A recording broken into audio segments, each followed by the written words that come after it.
Nakikita ng mundo ang pangalanan, ang upuan at ang posisyon,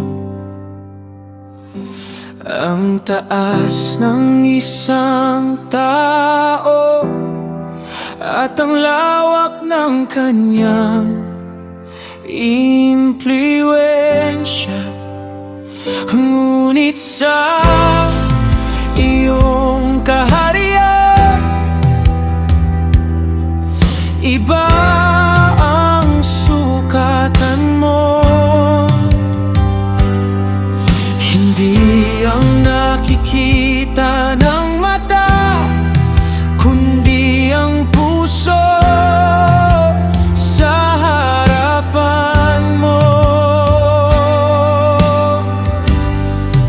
Hindi mo hinahanap ang palaging napapansin, kundi ang pusong tapat kahit walang tumitingin. Hindi mo hinahanap ang mataas na katayuan, kundi pusong marunong sumuko sa iyong kamay. Ang puso ang iyong tinitingnan, hindi ang posisyong hawak ko ngayon. Hindi ang papuri ng tao, kundi ang katapatan ko sa iyo. Kung ako man ay nasa likuran o nasa unahan ng laban, ang mahalaga sa iyong paningin, ako'y tapat sa iyong pangalan.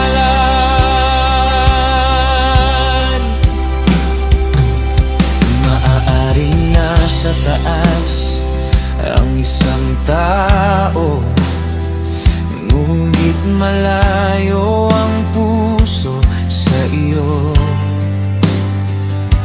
At maaaring walang nakakaalam, ngunit malapit ka sa isang lingkod mo. Hindi ito paligsahan, hindi ito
Ikaw ang aking Panginoon.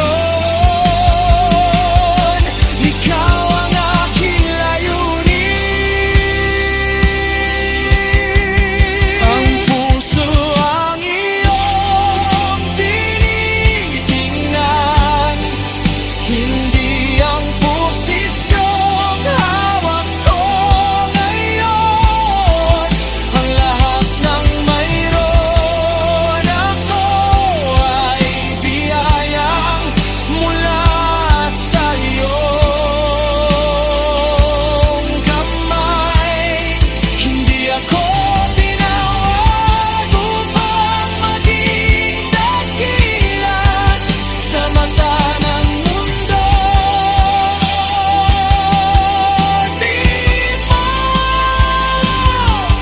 tinawag mo akong maging tapat sa harapan mo?